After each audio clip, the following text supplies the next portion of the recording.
All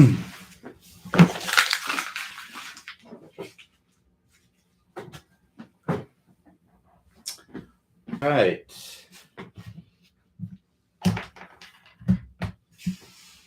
Good evening, everybody. Thanks for joining me. We'll go ahead and get started here. If you got your questions, go ahead and post them. Should be below the video if you're on a smaller screen.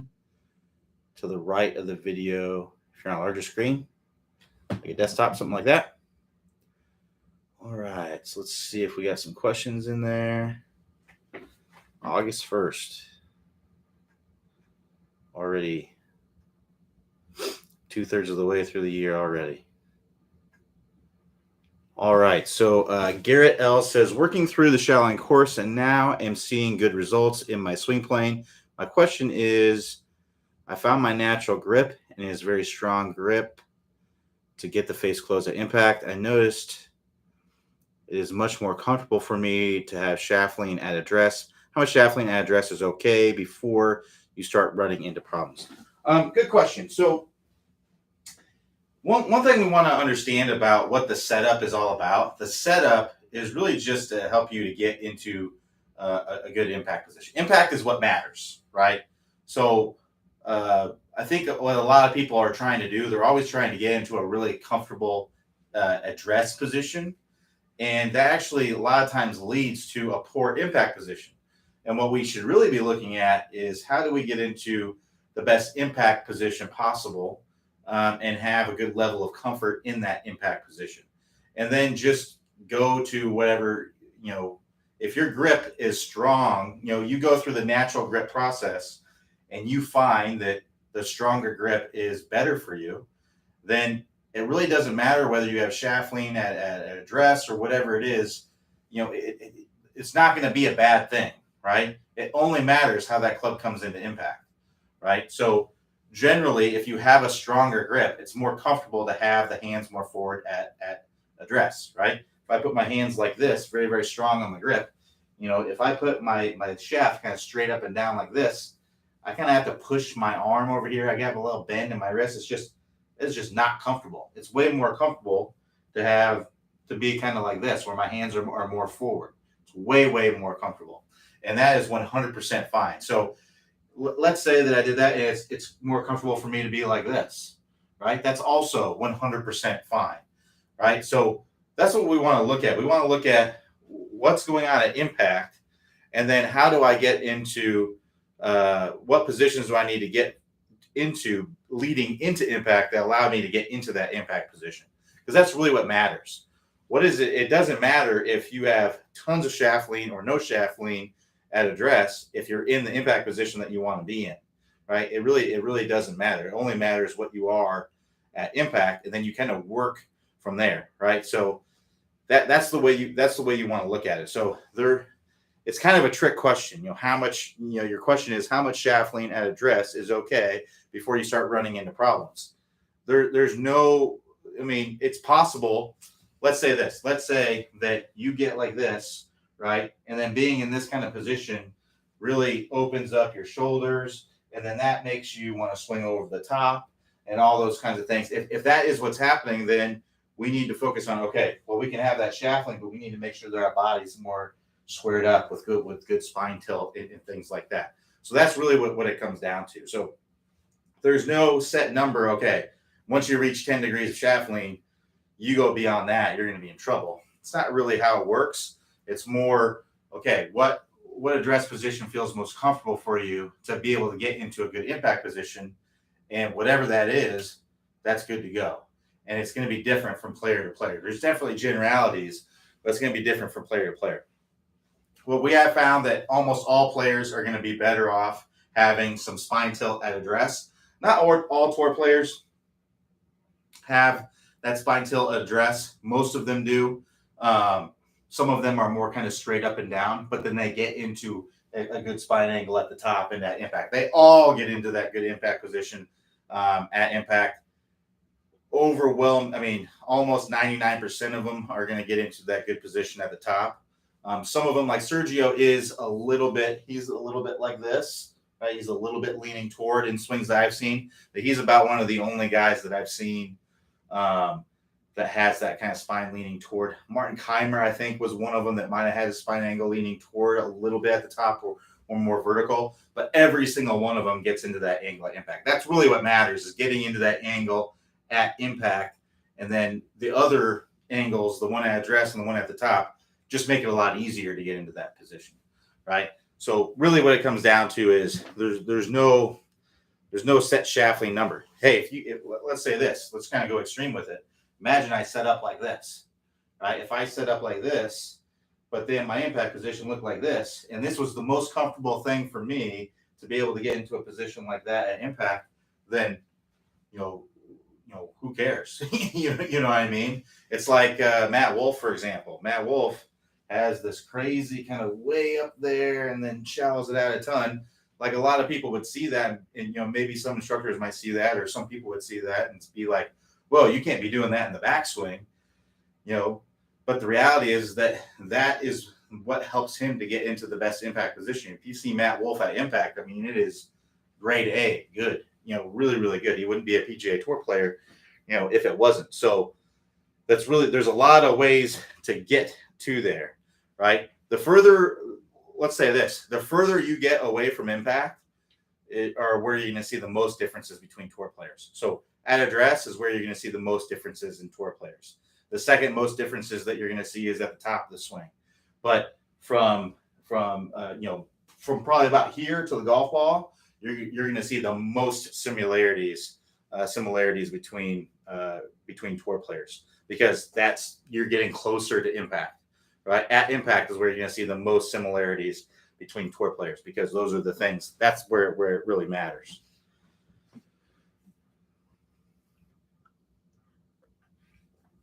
All right, let's keep going. So Tiger, it's great to have Tiger on here. Says at impact, should shoulders be parallel to target and hips open? So generally, the tour players, you're going to see the hips are open. Average tour player is going to have their hips roughly about 50 degrees open at impact, 49, 50 degrees open.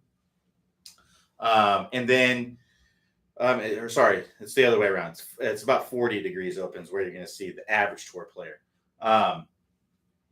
And then the shoulders are going to be more closed than that. They're generally going to be a little bit open. There are some tour players that have pretty square shoulders at impact, but there's definitely a difference between the two.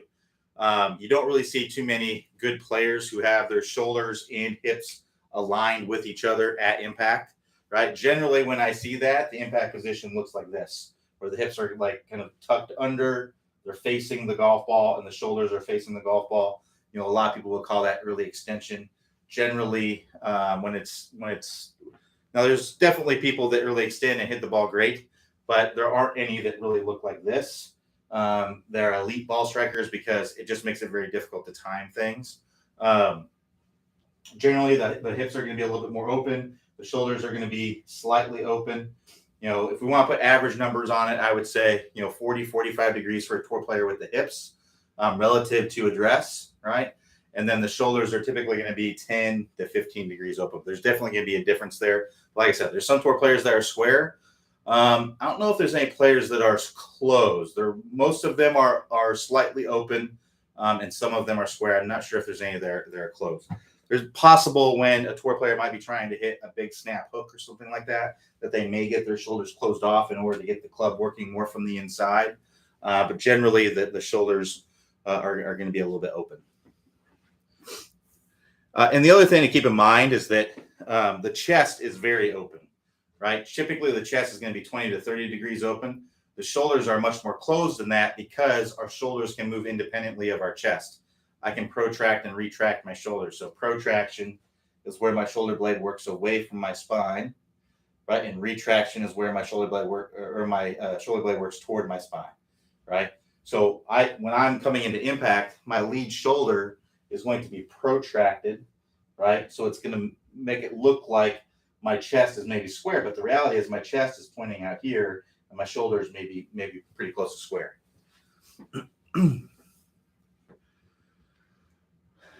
But Tiger, you of all people should know that. Tiger, your shoulders are slightly open. I've looked at yours before. All right, so John S. says, On video, my wrist angles look great, but my head drops quite a bit after impact, polar opposite to standing and flipping to get to my left side, but catch some shots heavy and hit the ball low. Any thoughts on where I might need work? You probably need to extend through the ball. So as I was mentioning earlier, early extension, right? So this is when our hips kind of prematurely move out toward the golf ball. The reason why it's called early extension is because we want extension. We just don't want it to be too early, right? So if you're kind of staying down like this, right, and you're kind of going like that, right, then that means that you're probably not extending your hips through. So you probably just need to feel the hips extending forward, right? We need to be making this angle between our legs and our body. We need to be extending that through the golf ball. Where people get into trouble is where they start to do that in the very start of the swing, right? They get here and then they start extending right away and then they end back like this. What we want to do is we want to get a little bend in the start of the swing and then we extend through. That's really how you get a lot of power in the swing and be able to release the club with a lot more speed. So I'd be just focusing on trying to extend and trying to get your chest to look up to the sky when you're coming around into the full follow through.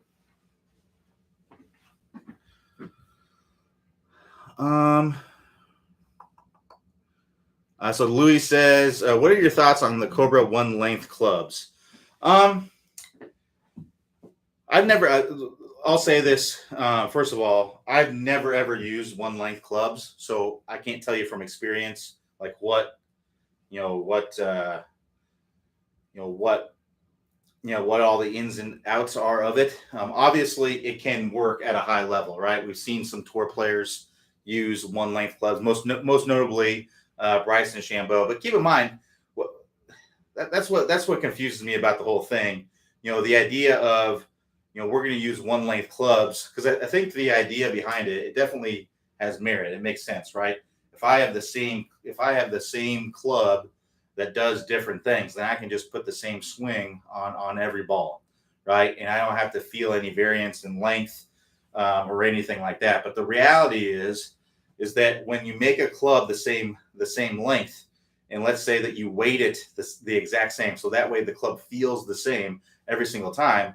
Well, then what ends up happening is that our shorter clubs, like wedges, like if you make a wedge that's a 7-iron length, it's going to have too much speed, and you're going to hit a 7-iron with just a mile in the sky, right? And then if I have like a 4-iron that has a 7-iron length, I'm not going to hit it with enough speed, and it's going to go really low, right? So you end up hitting sky balls with your wedges and really low screamers with your long irons. So what they have to do is they have to weight the clubs differently, so that way you can get the right trajectories and get the same trajectories and gapping with your irons. And at that point, well, now you're not swinging the same club. You're swinging the same length of club, but you're not really getting the feel of the same club on every swing, because now you have a club that's weighted differently, right?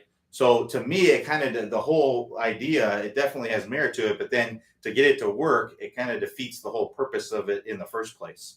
So that's kind of my opinion on it. But hey, if you're someone who will consistently hit a same length club, right, better with varying weights, as opposed to a different length club and have the club kind of feel similar in weight, like a swing weight throughout the bag, then more power to you, right? Then that's completely fine as well. But the other thing beyond that, it's like you're not going to use a driver that's a 7-iron length, and your fairway woods aren't going to be either. So, Bryson has, he plays single length irons, but his driver is longer, right?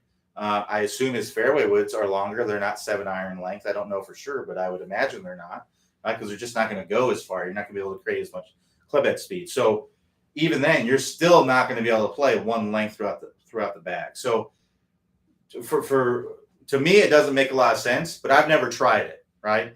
I would like to try it. I would love. I'm not going to pay hundreds of dollars or $1,000 or so for irons just so I can try it out. But if somebody wants to send me Cobra wants to send me irons, I'll be happy to try it out and tell them what I think about it.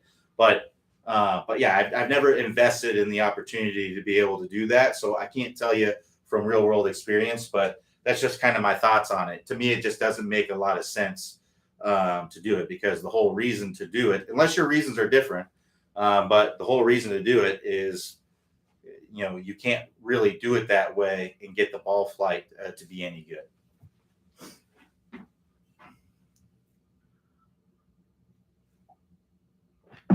So Louis goes on to say, in your opinion, what are the better irons for, say, an 18 handicapper? Really, I wish there was an answer to that I could just say, hey, yeah, you need to go play these irons. But it really comes down to, if you want to know what clubs work the best for you, you have to go get professionally fitted. Um, I would say, as far as a style of iron, you would definitely want something with, because if you're an 18 handicapper, that means that you're slightly below an average golfer, and you're shooting in the 90s, probably 100 sometimes, and you're probably spraying the ball all over the place, and you probably need help, maybe getting the ball up in the air sometimes, or controlling the ball flight. You need something that's forgiving. So I would say, a game and what they call game improvement kind of iron would probably be the best bet. They're typically going to be a little bit more clunky. They're going to have a little bit more bottom weighting on them and perimeter weighting on them that gives you a little bit more forgiveness. So that would be, probably as along the style. As far as, clubs out there that fit that, the Ping makes a G425 iron. That's kind of a game improvement iron. That would be the proper style, but to know the shaft and the length and swing weight and everything, you just got to go get professionally fitted. I know Titleist makes a game improvement iron. I don't know what it's called, but pretty much all the major club manufacturers are going to make some sort of game improvement iron. Callaway does, TaylorMade does, Ping does. All the major ones do. There's probably some major ones. I don't know if Mizuno does. I don't know if like PXG does. I'm not sure. I'm not a club junkie, so I can't tell you, along those lines what it is. But most likely, you're going to be better off with like some sort of game improvement iron. Then once you get better at controlling things, and you want something that you can actually shape shots with, and something like that, you may want to look at a medium kind of cavity back iron. So that's basically what I play. So the Ping I210 is what I play, and I really like them. They're forgiving, but they're also, you can shape shots with them and things like that. I just think they're a really good iron. But there's, like I said, Ping or TaylorMade makes lots of irons in that category. Callaway does, like all the major manufacturers are going to make that. So blades, definitely not. In fact, I would say that 99.9% of players shouldn't play blades, because it's just not a forgiving club. It's not going to be, when I have yet to see a player, amateur player, play blades that should be playing blades. I don't think I've ever seen it. To be honest, it takes. You have to be a pretty elite ball striker, and even then, it's like there's really, it's more of just. It's almost like just like a flex to play blades. Really, they're pretty looking, but most players aren't really going to benefit at all from playing blades. All right, let's keep going.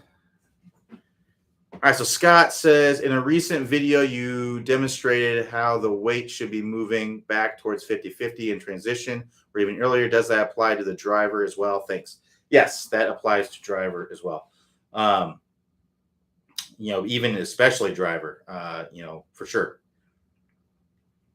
So Barry B says, hey Q, recently watched your How to Stay Down Through Impact in the golf swing video.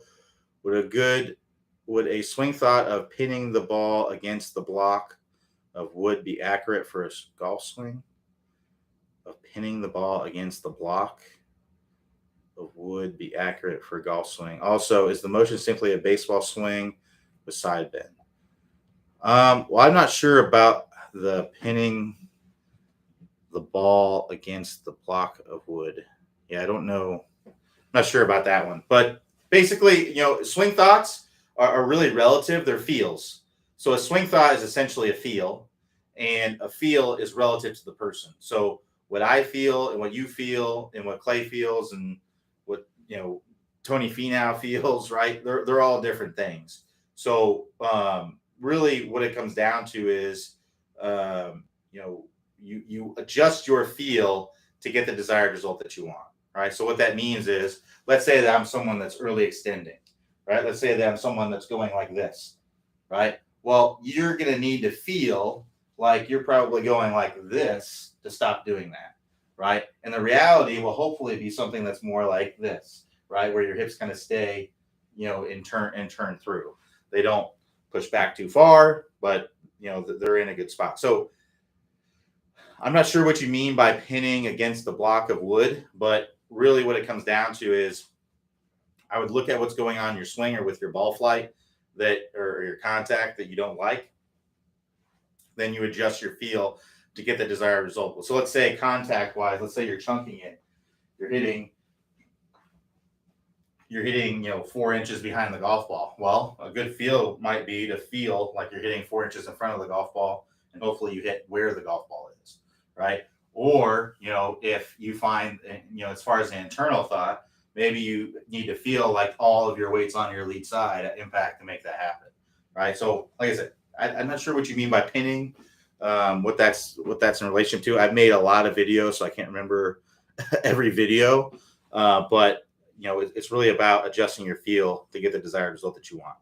And as far as the golf swing being like a baseball swing, very, very similar in the way it's extremely similar. The main thing that's different is that you don't have to square up the barrel on a baseball bat. You have to square up the face with a golf club, right? So that's where a lot of people get off track, is that they're doing things in their swing to help them square up the face, right? And that makes it not look like a golf swing. So you're right. If I take the baseball bat, and let's say I grip the baseball bat like this, right? And then I come in and I just swing just like a baseball bat and I stop. Look at the club face, right? It's wide open, right? So a stronger grip can definitely get that a little bit more closed, but then we also need to, turn the handle a little bit to get it closed as well. So yeah, it's a little bit, I wish it was as easy as a baseball swing, but that's kind of the main thing, is we don't have to square up the bat. We also don't have to, adjust our ground contact with the baseball either, right? I can hit it to right, I can hit the left, it doesn't matter. But with a golf ball, I better be making ball and then turf contact. So the thing about baseball that makes it a lot harder is you're hitting a moving target, right? And the thing about golf that makes it a lot harder is that you got to square up the face and then hit the ground in the right spot. But it's very, very similar, right? I'm doing very similar things coming into impact. Here's a baseball swing, right? Then the golf swing is very, very similar, right? It's just that we have to be doing things with our grip and with our wrists and things like that to get the face to square up and to be able to hit the ground in the right spot. All right, so let's keep going. So Gary P says, when using speed sticks, should make sure my technique includes shadowing, or should I just swing speed sticks? So I assume you mean shallowing. Okay, shallowing is what he means. Yeah, we want to be shallowing out the club with all of our swings. Yes, absolutely. Now, depending on what you're working on, to improve something in your swing, you really need to focus on it. So, like I said, if you're trying to shallow out the club and do something else and do something else, you're probably not going to do any of those very well. So I would look at the thing that's most important in your swing that you're trying to improve, and and just focus on that, getting that to improve, and everything you do is to improve that. What a pitfall that I see a lot of students get into is they try to fix everything in their swing at once. I've been guilty of this myself. Look at my swing, I see, oh, I don't like that, I don't like that, I don't like that, I don't like that. And we can't really attack it like that. It's just because what's going to end up happening is you'll work on something for a little bit and you'll get really frustrated. And then we'll move on to something else. You'll get frustrated with that and move it. And then what ends up happening is you put a lot of work in, but then you don't really improve any, right? Or a lot of times you get worse. So there's that scenario. Then there's another scenario where you're trying to fix everything at once and you get really frustrated and you don't get anything working well, right? So really what we want to do is we want to look at, okay, what's our ball flight contact issues? What are the issues or issue? What is the main issue? And then we can look at, okay, well, what's going on in the swing that's causing that issue? And then you work on that one specific thing. And then once you get that one specific thing working out, let's say you make that weakness now a strength. Now you move on to whatever the next weak thing is.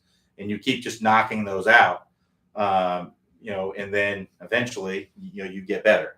Whereas if you're just kind of jumping around from thing to thing to thing to thing to thing, which is what I see pretty much all students doing, they come in. That's part of the job as the coach to get them to focus on one thing. It's hard to do at times, but that's what ends up happening. A lot of times is I get students who will, be working on this one thing, and then they'll start asking me about things that are unrelated to. And I'm happy to answer any questions, but it's kind of like that doesn't have anything to do with what we're working on. That's telling me that their mind is wandering to other things, and that now it makes sense to why they're not getting the results that they want, because they're getting entrenched in all these other things, going down rabbit holes and things like that. So yeah, I recommend just working on kind of one thing at a time. And if that, if the speed stick is, if you're working on a specific thing in there, yeah, ideally, yes, the club would be shallowing out. But if you don't shallow the club out in your normal swing, it's going to be hard for you to do that and do whatever the thing is that they're trying to do with the speed stick drill, right? So I would just focus on, ideally, yes, you would be shallowing out, but I would just focus on what's going on in the drill.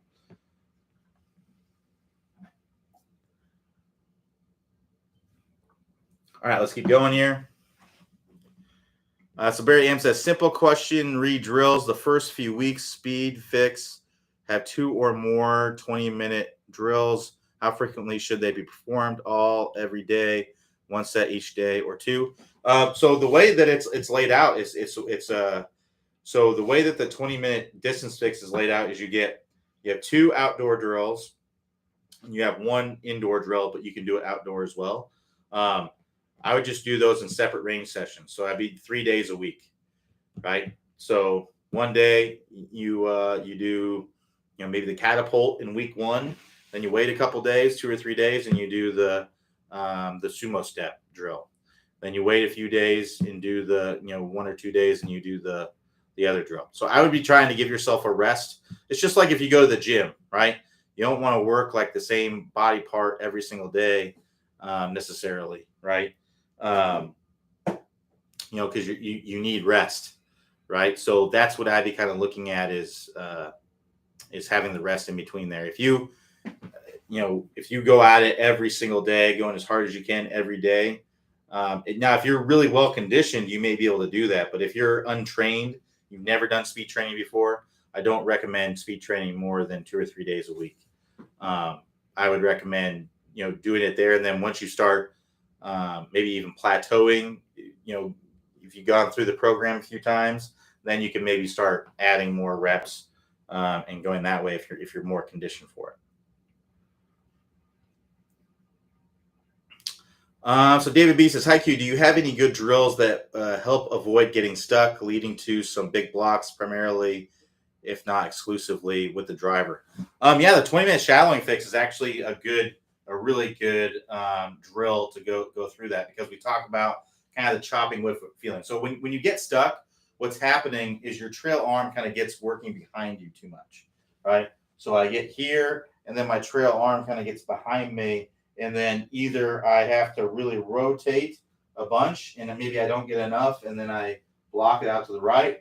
Or what ends up happening most of the time is that we get here, and then we'll stall our body so that way I can throw my arms in front. Now, there are some players that get stuck but still turn through the golf ball nicely.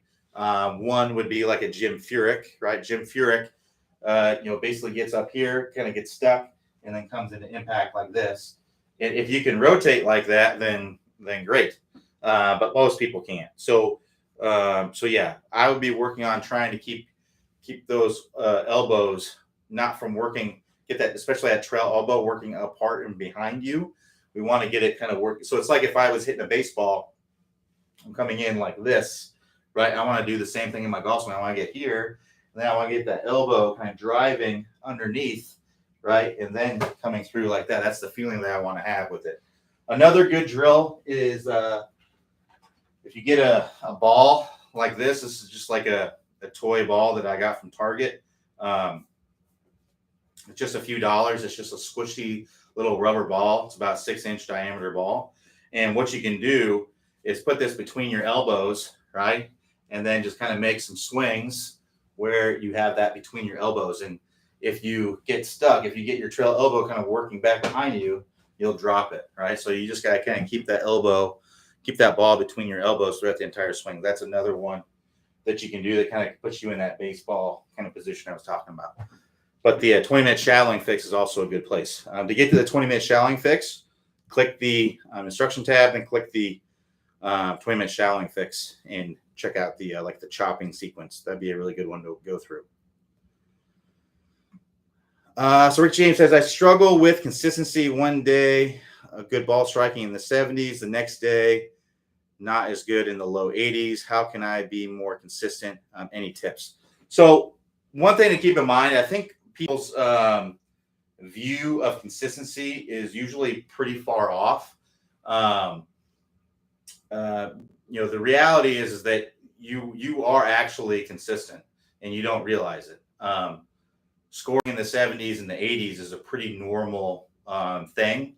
That's just golf. There's just so many variables involved that are going to make you do that. So really what it comes down to is you're going to score in like a 20 stroke window typically. So what that means is you're probably scoring somewhere, in the 70s and 80s. There's your 20 stroke window. And everyone is. If you feel like you're inconsistent, then literally everyone is inconsistent. Tour players are inconsistent. Everyone's inconsistent. If you go to if they play a full schedule, what you'll see is in a given season they will have about 20 strokes between. It's actually like 17 for a tour player, but somewhere around. The bigger your handicap is, typically a little bit bigger that number gets. So that's why we call it the 20 stroke window. But take Dustin Johnson, for example. So Dustin Johnson, he shot like an 81 or something like that, I think it was. And then he withdrew. And then the next week, he shot like a pair of 78s. And then he missed the cut, right? Well, I mean, that's really high for a tour player, right? And then a few weeks later, he won like the FedEx Cup. He won like the Northern Trust. They ended up winning the FedEx Cup, and then later he won the Masters. And I think in that Northern Trust, he shot like a 63 or something like that. So he went from an 81 to a 63. Now, Dustin Johnson at the time was the number one ranked player in the world. So the number one ranked player in the world is not consistent. We really can't. If we think that that's inconsistent, then nobody is, right? So you kind of have to look at it as that's just golf. So what we can do is we can take that 20 stroke window and we can lower it, right? We can take that, maybe right now you're shooting, somewhere you're shooting, 72 to 90, right? That's like your 20 stroke window or close to it, right? Well, maybe you can work on things and then get that window to move down to, 68 to 87 or something like that, right? And that's really what you're trying to do. So the way to do that is to look at what is the one thing. If you could change one thing, like what's the one miss that happens? Like let's say where you shot in the low 80s, like, well, what happened on the holes where you had your big holes or your bogeys and stuff like that? What happened on those holes, right? I imagine if you shot in the low 80s, you probably had maybe a double or two and too many bogeys. Well, what happens, right? Is it you hit it in the water, you're pull hooking it, you're chunking shots? What is the one thing? Like if you didn't do that one thing in that round with your ball flight and contact, whether it's off the tee, it could be not even ball striking related. It could be chipping, it could be putting, it could be anything, right? You can look at, okay, well, what is that one thing? And then you work on that one thing. And you make that weakness, you make it a strength. And then once you've done that, so let's say it's chunking, right? Let's say that when you shoot in the 80s, you chunked like 5 shots that day, right? You just straight up chunked it, and it led to at least a stroke or two, basically adding to your score, right? Well, let's say you work on that and you get to where you chunk like a shot every 2 or 3 rounds, right? Well, now you've made that weakness strength, right? And then who knows, maybe you find that the next biggest thing is you overdraw the ball, right? Well, then you get way better at controlling your ball flight. You overdraw the ball with your irons, let's say. Well, then I would work on that and get to where you can fade your irons a little bit, and then you don't, doesn't mean you're going to be hitting fades on the course, but if you have the feeling of being able to control your ball flight a lot better, then that's how it's going to work on the course. Then you knock some more strokes off. So that's really what it comes down to is, just finding whatever the biggest weakness is, and then working through there. And that's what I try to do with pretty much all my online students, is that we try to find out, okay, what is the one thing? What is the one thing you can change in your golf game? What is it? And then whatever that one thing is, we're going to work on that. We're going to make it a strength, and then we're going to go from there. Now, that doesn't mean that that's the only thing you work on. Like if you have a practice schedule where you work on your chipping for X amount of time, you're putting for X amount of time, and all that, we want to maintain our ability with everything else. That doesn't mean you just forget about everything else. It's just that you're working on this extra to get to where you're better, right? So that's what I would be looking at doing. Now, I can't tell you what you need to do to be more consistent, because I don't know your game. There isn't one answer to that question. Well, there is one answer to the question. The answer is to find the one thing that's costing you the most strokes on the course, make that weakness a strength, and then keep on moving on to whatever the next thing is once you fixed it, right? That's really what the answer is. But I don't know what that one thing is for you. So that's what I would recommend doing. Now, if you'd like to work with me and try to knock some strokes off that score, then let's do that. I actually offer online swing review program. I think I have some spots open. We actually just opened up some spots today, I think, because we're sending out a video this evening. So let me double check that.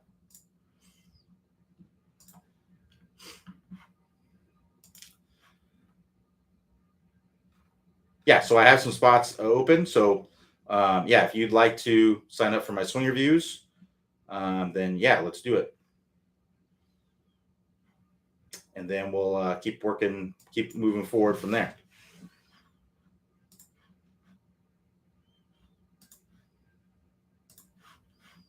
Yeah, if you'd like to sign up for my swing reviews, just go to the swing review tab, and then click the instruction or the get a review tab, and then you can sign up from there. All right, let's keep going. Hi Q, any drills for pull hooking? Yeah, the 20-minute shallowing fix. If you're pull hooking, that means that you're probably coming over the top with a closed face. So you need to get the ball starting to the right and hooking, and then you tone it down with the last drill. So that's if you're pull hooking, basically you can skip drill number 1 of the 20-minute shallowing fix, and then you go to drill number 2, which is where you get the ball to start to the right and hook. And then once you're able to do that, then you move on to drill number 3, which is where you straighten it out. So that's why I'd recommend doing the 20-minute shallowing fix. To get to that course, click the instruction tab, then 20-minute shallowing fix. All right, let's keep going. So Mike S says, help, I hit all my irons left of target. Should I just line up more to the right, or is there something else I need to do? Open the club face or follow through more? Well, you could kind of aim more to the right if you're hitting everything to the left. But a lot of times what ends up happening is that we just kind of end up hitting to the left anyway, right? So we'll aim to the right, and then we just hit more to the left. That's typically what I end up see happening. Now it can help you in a pinch to be able to do that, but eventually you're going to adapt and you're going to start hitting it to the left again. And then we can't just keep aiming to the right, because eventually we're going to be aiming so far to the right it's not even funny. Like I've actually seen a video like on social media where a guy, he has like his back to the target and he swings that way. We don't want to be put in that kind of position. So what I'd recommend doing, you're hitting it left because you're coming down steep, right? So if I come down steep and I have the face lined up, and what I mean by that is this club is kind of coming down more straight up and down instead of more shallow, right? So I ideally like this club to be kind of working more around my body and working from the inside as opposed to in line with my body, right? If it's in line with my body, then I'm going to tend to swing over the top, and my ball flight is going to tend to be a pull. It can be a pull hook, or it can be a slice. It's going to be typically one of those things. So in order to get to where my ball flight, maybe have a nice draw or something like that, I want to get this club shallowing out, and that's what we do in the 20-minute shallowing phase. So that's what I'd recommend you do as well, is work through the 20-minute shallowing phase. Let's get the face closed, which is going to incentivize you to swing from the inside. You see, if I just start swinging to the right, well, if I have an open face, then I'm just going to hit a big push slice. So I need to get the face closed, so that way I'm incentivized now to swing from the inside and shallow it out. So that's what drill number 1 is. Then drill number 2 is getting the ball to start to the right and hook. So now I'm shallowing it with the face closed. Excuse me. And then drill number 3 is toning that down. So that's what I'd recommend you go do. So like I said, 20-minute shallowing fix, instruction tab, 20-minute shallowing fix, get started on those drills. All right, let's keep going. So Louis says, I'm hearing an echo in your voice, so not sure if it's your end or on my end. Anyone else hearing an echo in Q's voice? Louis, sounds like it's on your end because other people are saying no echo. So sorry about that. Yeah, I'd maybe recommend refreshing or restarting your computer or something like that.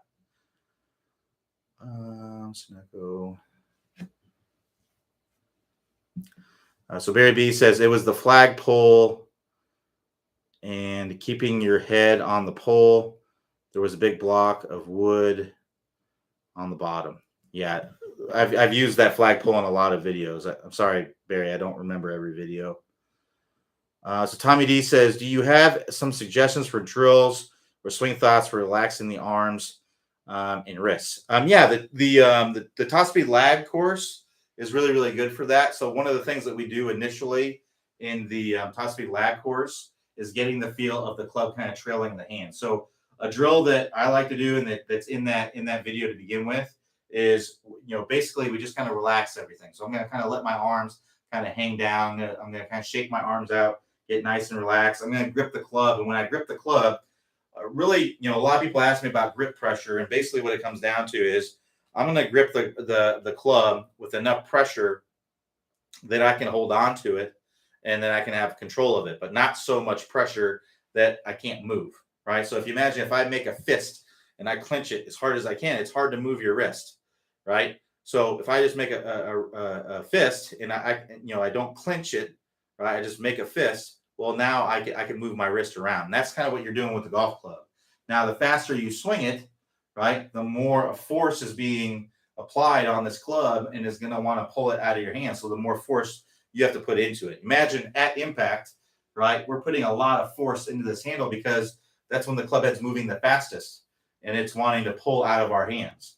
So what we want to do is just kind of hold it lightly here and just kind of let it swing back and forth. Let it trail behind your hands. Just kind of push in. You want to push into your trail leg, swing it that way. Push into your lead leg, swing it that way.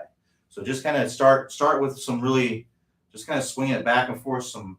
So you can see I'm just kind of rocking back and forth. I'm pushing into the ground and turning my hips, right?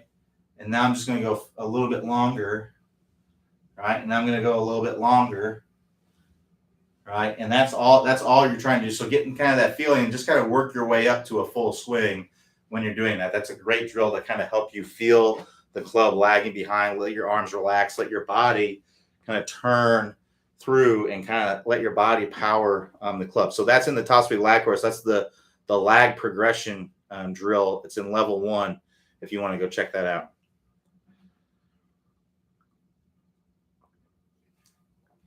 Real quickly, to get to that course, all you have to do is click the instruction tab, then the top speed golf system, then click the top speed lag course, and you'll see in level 1 the lag progression drill. There's 2 videos there that go over that.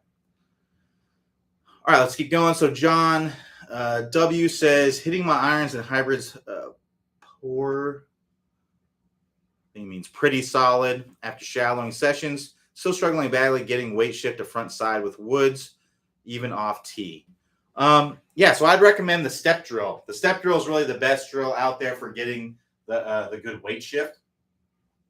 So what we're doing in the step drill is we're starting with our feet together, and then we're going to swing this club back. And then as we're swinging it back, we're going to step forward as we're turning our body, right? So if you want to see Clay go over that step drill, it's actually in our 20-minute distance fix where he goes over that. So if you want to check that out, you can click the instruction tab, then 20-minute distance fix, then go to week 1. It's the second drill in week 1. The sumo step drill is what we call it in there. It's basically the step drill. It's a really great drill to help you get your proper weight shift, especially with the woods. All right, let's keep on going. So Will H says, I have a tendency to bring the club back too far inside on my backswing. As a result, my swing tends to be flat. What drills can you recommend to help you to get my swing started back more on plane? Thanks. The easiest one to do would be to take an alignment stick and place it in the ground at an angle about at what the lie angle of the club is, right? So this is a wedge. So the lie angle is going to be, a little bit more upright with a wedge because it's a shorter club. So I put this in the ground, right? And I put it in the ground behind the golf ball, right? So I'd have the golf ball here, and I place it in the ground, roughly, maybe about a club width behind the ball. And then what I do is I practice taking this club nice and slow at first. I practice taking this club above that plane, that stick, and then underneath that stick in the downswing. And just for safety, I would actually recommend getting a pool noodle as well and just sliding it over this, because I think these are made of fiberglass. And if you snap one, you don't want that fiberglass, running around. You don't want it damaging your club either. I've heard of these kind of getting stuck in people's legs and stuff like that before. So just for safety, I would recommend putting a pool noodle over it, so that way you won't get it working around. But yeah, that's really the easiest one. Just get it out there above and then under. That's really the easiest one, because you're going to get instant feedback. As soon as you bring it, you bring it too far inside, you're going to hit the stick. So you want to practice bringing it above the stick and then underneath the stick on the downswing. That's really the easiest one out there to work on that.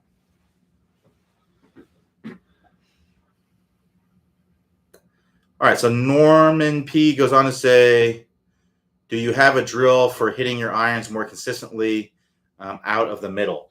Yeah, so what I would do is I would find what your tendency is. Almost always there's a tendency, meaning you're usually favoring one side of the face. It's not very often that I see someone hitting the ball on the toe, on the heel, in the center, all over the face. It's usually kind of favoring one spot, one portion of the face. And so that's what I would do first. I would use a feedback mechanism such as foot power spray or something called the dot method. So what the dot method is where you would take like a dry erase marker or a washable marker, and you would fill up one of the dimples with the ink. And then you would place the ball, so the dimple would rub off on the face when you hit it, right? And then you'll see a dot on the face where you struck it, right? And then because you use dry erase or washable marker, you can just take a rag and just wipe it off very easily. You could do the same thing with like a Sharpie or something like that. It's just a little bit harder to get off of the golf balls and also off of the face. So that's why I recommend the dry erase washable variety for that reason. But yeah, I would do that and to see, do I have a tendency? Do I have a tendency to hit the ball on the heel or the toe? And then let's say that you find that your tendency is to hit it off the heel. Well, if that is the case, then what I would do first is adjust your feel to get the desired result that you want. I would try to hit the ball off the toe. So right now, your intention is to hit the ball in the center, but the reality is that you're hitting it in the heel. So you need to change your intention to hitting it off the toe to get it in the center. And you keep doing that until you actually start hitting it off the toe. And then at that point, you're calibrated essentially, and you can go back to hitting it in the center of the face. So that's kind of the quick and dirty way to do it. The other, if you're having trouble with that, that's easier said than done. I have worked with people that, they're hitting it off the heel and they're trying to hit the ball off the toe, but they still can't get it to be in the center of the face. Well, if that is the case, then we may need to kind of trick your brain into making you do that. So there's a couple ways you can go about that. So let's say that you have a heel strike tendency. Well, what I would do in your practice is there's a drill that you can do where you can place a tee about 1 inch on the inside of the ball, so toward you. So I'd have my object ball right here, and I would place a tee in the ground, like almost as if I was teeing a ball up on that tee, like teeing up an iron. I'd place a tee about 1 inch to the inside, and then I would set up to my normal ball, and I would try to hit that tee in the middle of the face. So you can see if I were to actually do that, where the strike would be on the face, right? And then you do that, you keep doing that, and then once you get the strike more on the toe, then you remove the tee and you pretend like it's still there, like you're still trying to hit that ball off you're still trying to hit that tee. Then you do it again, right, without it there. There's another one that would be called avoidance. So avoidance would be, let's say, I could put, if I'm struggling with heel strikes, what I could do is I could put like a head cover or put something on the outside of my ball, right? I've seen people put like a block of wood on the outside of their ball as well. And then you have to swing to avoid hitting that. And instinctually, you'll do that. Because what we do is we do things to avoid discomfort, right? We don't want to feel uncomfortable. So, everything we do in life is to try to be comfortable. So hitting a block of wood or hitting a head cover or hitting something other than the ball in the middle of the face would be uncomfortable. So naturally, we're going to tend to try to avoid that. Then once you're able to do that, move that out of the way and then pretend like it's there and do the same thing. So that would be what I'd be trying to do. Find what your tendency is and then adjust your feel to get rid of that tendency. Now, once you get to where, okay, I've adjusted my feel to get in the center of the face, to get to where it stays like that, I would do some form of variability training or differential training. So ways that you can do that would be to line up to the ball, and then intentionally hit it off at different parts of the face. So I'm going to line up the ball in the center of the face, and I'm going to intentionally hit it off the toe. And I'm going to hit as many shots as it takes to get it off the toe. Right? So I'm going to use something called win, pass, lose, stay. So what that means is that if I'm successful, I'm going to move on to the next task. I'm going to pass, right? I pass, I'm going to move on to the next task.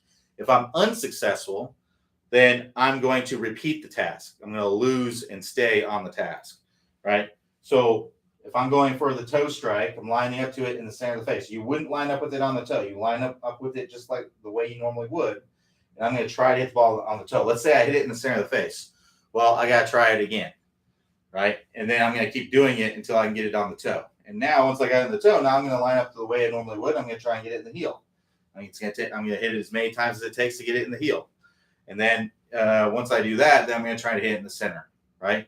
And I'm going to count the total number of reps. So let's say it took me four attempts to get it in the toe, 3 attempts to get it in the heel, then 4 attempts to get it in the center. So that's 4, 3, and 4. That's 11 total attempts that it took. Now I'm going to do it again. I'm going to try to beat that. I'm going to try to beat that score, right? So you're always trying to beat your score. And I would try to get to where you can do it 3 out of 3 times, right? If you do it 3 out of 3 times, then you're going to have pretty good control of where you're hitting it on the face.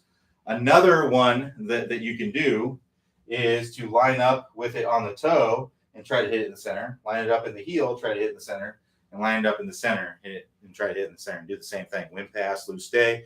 If you can do that, then you're going to have pretty good control of where you're striking on the face. So that would be something along the lines I would do to train your skill of being able to hit in the center of the face. Now, if you really have trouble with this, I'd be looking at your spine angles. Most of the time, if someone has trouble hitting in the center of the face, It's because their body is just moving incorrectly. So working through the Tasbih system in general is also going to help you to hit in the center of the face. But doing drills like that are going to help you to build the skill to be able to do it consistently.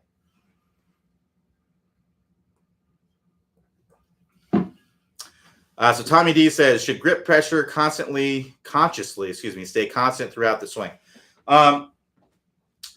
So basically, the grip pressure is going to change throughout the swing because the speed of the swing is changing throughout the swing, right? The speed of the swing is a lot slower right here in the backswing than it is there in the downswing. It's a lot faster.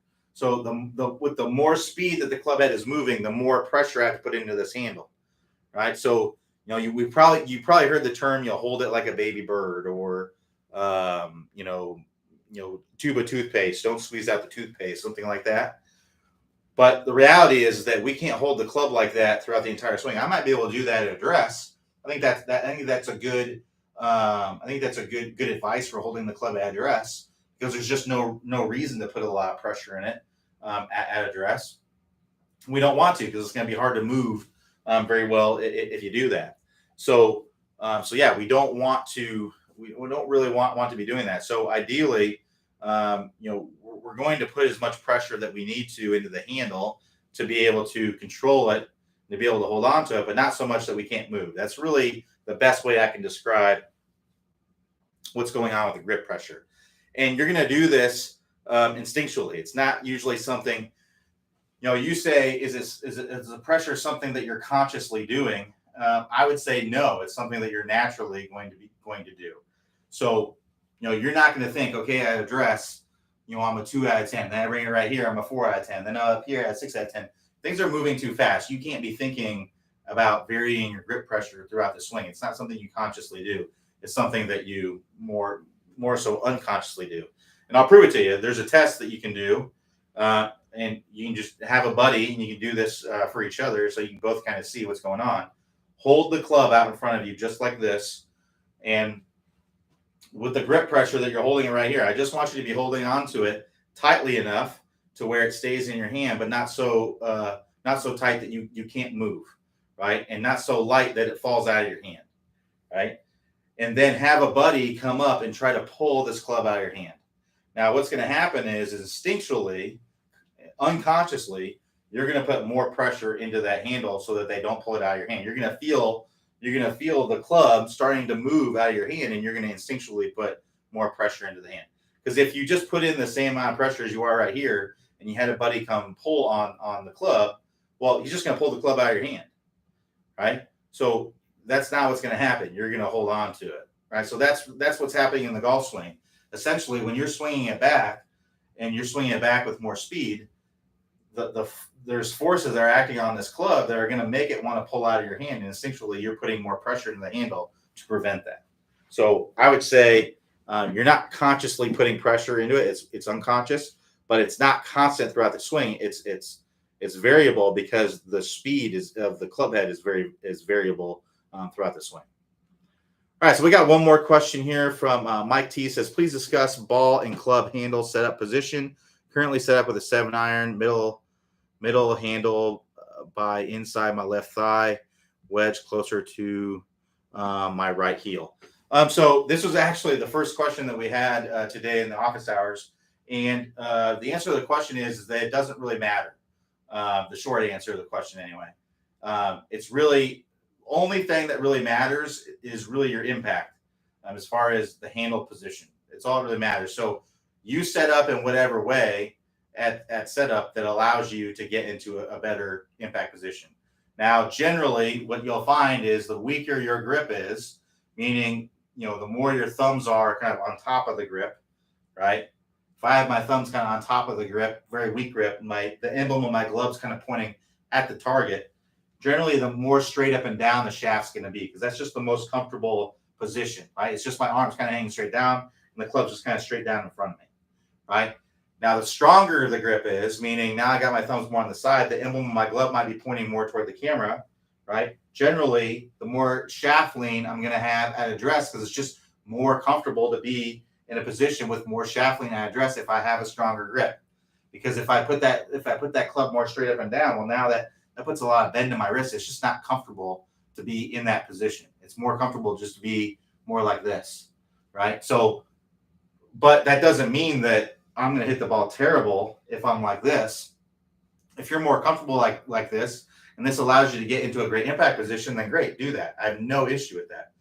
But most people are going to be more comfortable having the hands more forward if they have a stronger grip.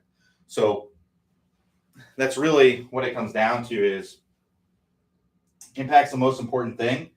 And it's not a big deal if you have if you have the handle more in front or more straight up and down.